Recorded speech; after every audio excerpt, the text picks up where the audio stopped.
हाँ तो भैया नमस्ते प्रणाम। मैं आप लोगों का अपना विशाल जोकर और आज अपनी माटी की भाषा भोजपुरी में कुछ लाइनें लिखने का प्रयास किया हूँ अपने शहर के ऊपर, अपने गांव के ऊपर। तो आशा करता हूँ आप सबको पसंद आएगा। कि कहे के तो ढेर ना, एगो छोटे बड़ुए छाव बा, शुरुए से खेलल हो जा ये छोटे छोटे पाँव बा।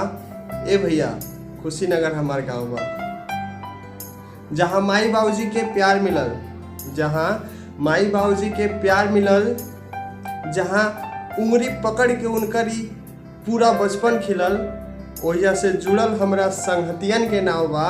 ए भैया कुशीनगर हमार गाँव बा, जहाँ शिव मंदिर के दर्शन पावे लोग कहीं से आवेले, जहाँ शिव मंदिर के दर्शन पावे लोग कहीं से आवेले, ओहसे सटले चाइना मंदिर के भी बात बतावेले, और पानी मंदिर में जाकर के ठहरत सब कर पाओ बा।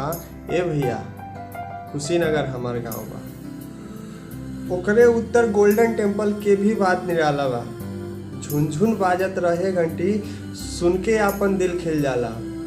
बुद्ध के जहाँ छाप मिलल बा ओहिजे आपन ठहराव बा। ए भैया कुशीनगर हमार गाँव बा। जैसे जैसे आगे बढ़ब मिलत चली तोहके संदेश, संग्रहालय में जाके देखब मिली बुद्ध के तोहे अवशेष। अब बुद्ध के महिमा गावे भैया आवे यहाँ देश विदेश, और बगली में हेड़ावती बा बहल दौड़तों में नाव बा। ए भैया कुशीनगर हमार गाँव बा। अंतिम छोर पहुँचब तोहके रामा भारी स्तूप भेटाई, सुनल तैसन जाला सबसे बुद्ध के हमें राख समाइल।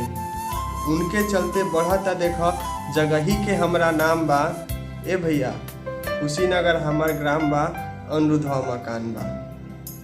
बहुत बहुत धन्यवाद।